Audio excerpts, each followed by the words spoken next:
Bali kaliligo ko nga lang pala dyan kasi may trabaho ako. Dito kasi sa Japan, kalimitan gabi sila naliligo. Ito nga palang uniform ko guys. At magsasummer na nga pala dito kaya sobrang init na. At ayan, nag-aayos din naman ako para hindi naman ako mukhang maputla. Para kahit sa company ang trabaho natin, presentable pa rin tayo. Bali lip tint nga lang palang ginagamit ko kahit sa mata ko kasi mas gusto ko siyang gamitin dahil hindi siya sticky. Lalo na sa mata, maghapon ko na siyang gamit at hindi siya agad nabubura. Syempre naman kahit sa trabaho tayo pupunta, kailangan natin magmukhang maganda, 'di ba? Ayan, syempre hindi mawawala ang kilay is life. Bali nagkikilay na nga pala ako diyan. Kasi medyo late na nga ako, nagmamadali na nga ako. Hindi pa naman ako magaling magkilay. At ayan na guys, 'di ba? Kahit sa trabaho ang punta natin, mukhang fresh pa rin tayo.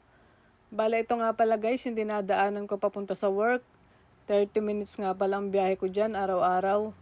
Hindi naman siya malayo kasi wala naman siyang traffic. Tapos yung stoplight naman, kakaunti lang dahil sa mga shortcut ako nadaan. Ang ganda talaga ng biyahe sa Japan, napakalawak, tas walang traffic, hindi masyadong maraming sasakyan. Yung kahit late ka na, basta magdas ka lang na speed guys, aabot ka sa trabaho mo kasi walang traffic. Bali, maaga nga pala ako naalis guys kasi ayoko yung nagmamadali. At gusto ko yung nakakatambay pa ako sa trabaho bago magsimula. Hindi nga ako nakapagluto ng ulam kasi pag uwi ko sa hapon talagang pagod na pagod ako. Pagdating ko minsan nakakatulog pa nga ako tapos nagigising ako gabi na. Ang akala ng mga nasa Pilipinas masarap ang buhay namin dito pero guys tingnan nyo nagtatrabaho kami. Pero kalimitan pritong itlog ang ulam namin kasi wala na nga kaming time dahil pagod na kami. Pero dahil madali lang ang break time namin, 50 minutes lang, okay na din yung itlog lang ang ulam mo kasi mabilis siyang kainin.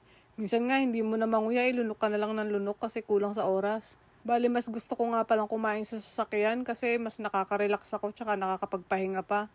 Kasi dun sa kantin namin, maraming Japanese na nakain, sama-sama kayo, hindi ka na makakapagpahinga. Dahil may TV naman yung sasakyan ko, nakakapanood din ako, tsaka naka-aircon pa ako. Bumili rin nga pala ako ng Aquarius kasi sobrang init guys. Ramdam na ramdam ko yung pagod. Para na rin anti-dehydration, 'di ba? Para lumakas-lakas naman yung katawan natin. Pag pagod ako guys, yung Aquarius ang iniinom ko kaysa mag-energy drink ako. Mas maganda sa katawan yan. Dahil sports drink nga pala yan guys. At ayun guys, natapos na nga yung isang araw natin. Andito na nga pala ako sa bahay. Grabe, pagod na pagod ako dahil sobrang init. Ramdam na ramdam ko yung pagod talaga, tsaka antok na antok ako. Buti na lang nakatapos tayo ng isang araw guys, kasi sobrang nakakapagod talaga. Kaya sana naman yung mga nasa Pilipinas, maintindihan nyo rin kung bakit minsan mainit ang ulo namin pag humihingi kayo ng papadala namin sa inyo. Yun lang guys, thank you for watching.